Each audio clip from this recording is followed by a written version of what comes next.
I know you're all gonna pretend to be shocked that I'm reviewing this, but let's be real. You all wanted me to review this movie. Don't deny it. Don't lie. I know I was, ever since I mentioned the trailer for this movie and my Sonic the Hedgehog 2 review, I had a feeling I was going to get bajillions of comments saying, what did you think of Paws of Fury, The Legend of Hank? Are you going to see Paws of Fury, The Legend of Hank? Well, just for the sake of it, I rented it and I watched it, so this is my review of Paws of Fury, The Legend of Hank. So the plot of this movie is this dog named Hank, played by Michael Cera, is this little runt dog. He grew up in a bad town, a bad neighborhood, and lots of people beat him up. Lots of other dogs beat him up, and he crosses the border to a town called Cacamucho. Yes, that's literally what it's called, and if you don't speak Spanish, it means a lot of poo. So then, after Hank crosses the border, everyone gets all rallied up, being like, "He's a dog. Dogs don't belong here." So he seeks help from a cat named Jimbo, played by Samuel L. Jackson, who was once this old wise samurai who's now an alcoholic cat who's high on catnip drinks. He's but then all of a sudden Kakamucho needs a samurai because this evil cat named Ikachu, played by Ricky Gervais, wants to destroy their town, so that he can make room for his entire area because it ruins his view from his palace. So Hank goes through a lot of training to be a samurai, and he has to save Kakamucho from being destroyed by Ikachu.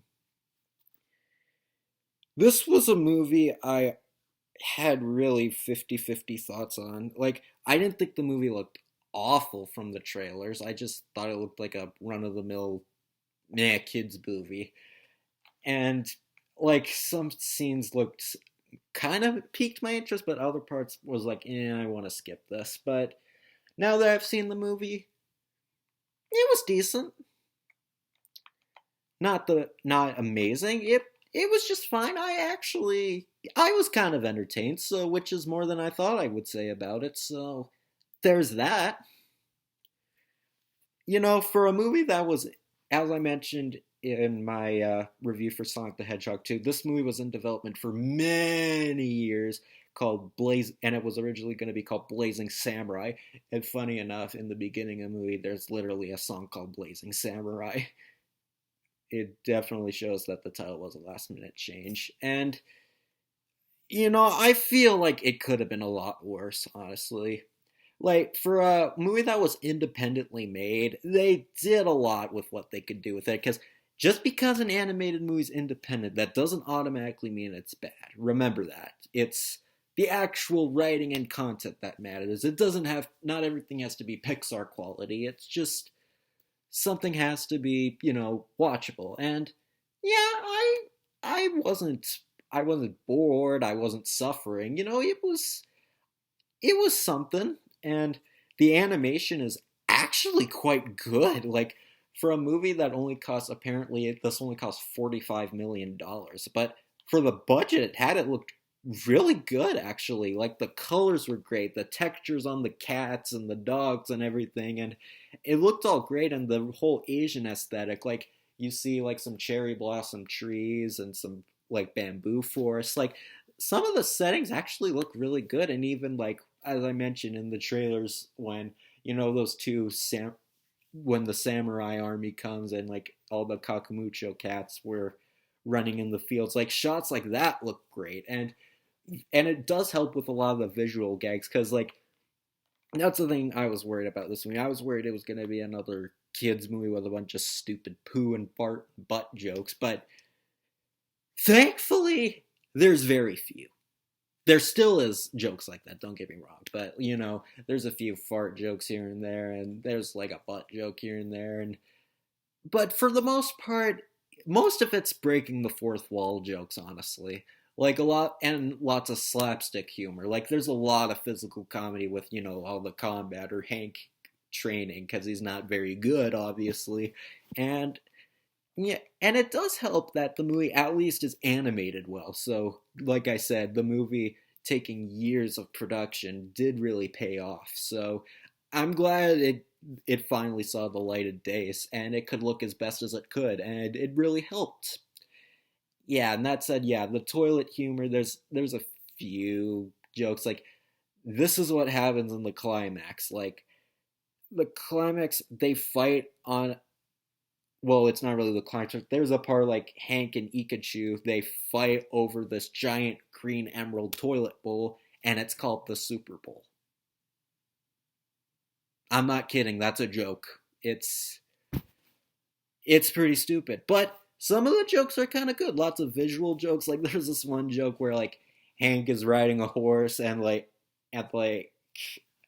there and like this giant sumo cat named Sumo like he walks into town riding a pig and then he punches a horse and then the horses fall over and then he looks at the other horses and the horses are like ugh, and then they topple or like that stuff is good. And even a part where like these armies are running around and they run into this like bathroom and like there's like cat taking a shower, like there's a visual joke like that's kind of funny. Or even like the neon side. But for every one of those, you kind of get a little stupid, like sending a tweet or whatever. Like I gotta tweet this, and there's a part where like ninjas cats even call themselves NWA, ninjas with attitude.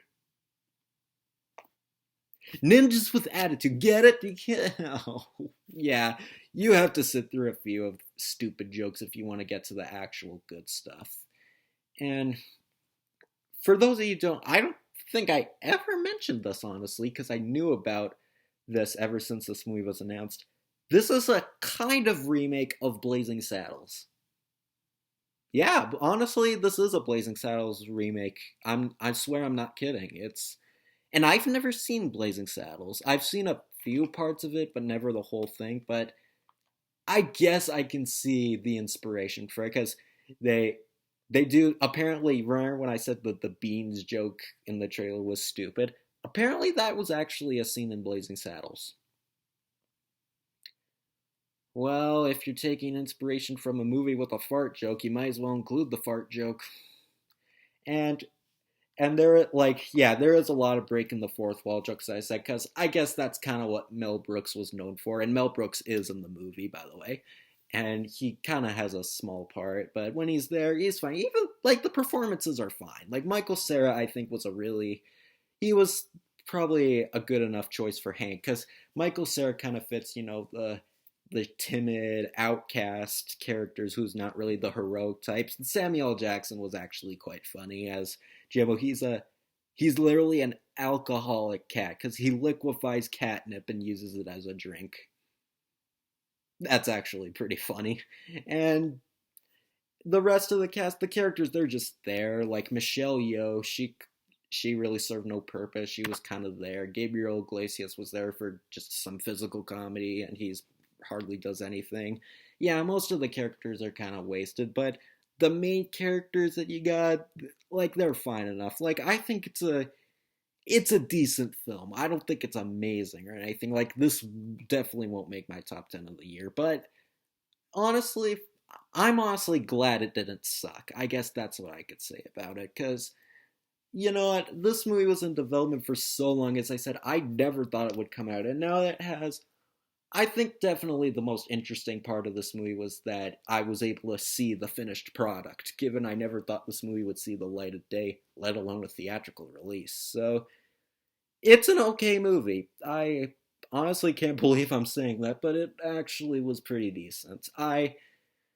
I don't think it's worth like a DVD purchase, but if it's on Netflix or something, or if it's, on digital for a cheaper price, because the price now, it's like, when I rented it, it was like $19 or something. Like, jeez. So, like, for a rental, you could do worse. For a stream, sure, watch it with the kids. It's a perfectly serviceable movie.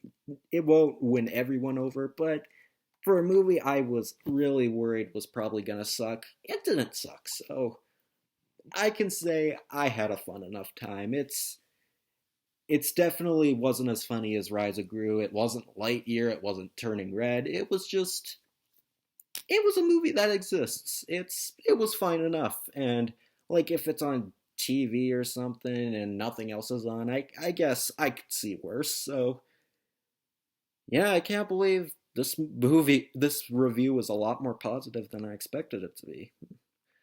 But yeah, the movie was fine. I didn't love it, but I didn't dislike it either. It was fine. I had a pretty entertaining hour and a half. I could have done worse. So yeah, if Paws of Fury, if it remotely interests you, I'd say check it out. If you're a Blazing Saddles fan, as I said, I haven't seen Blazing Saddles, so I don't know if this movie is going to be good enough for the Blazing Saddles fans. I don't know how well it holds up, but honestly, I think as kids movies go, you could do worse. So yeah, that's my review of Paws of Fear, The Legend of Hank. So I'll see you when I can.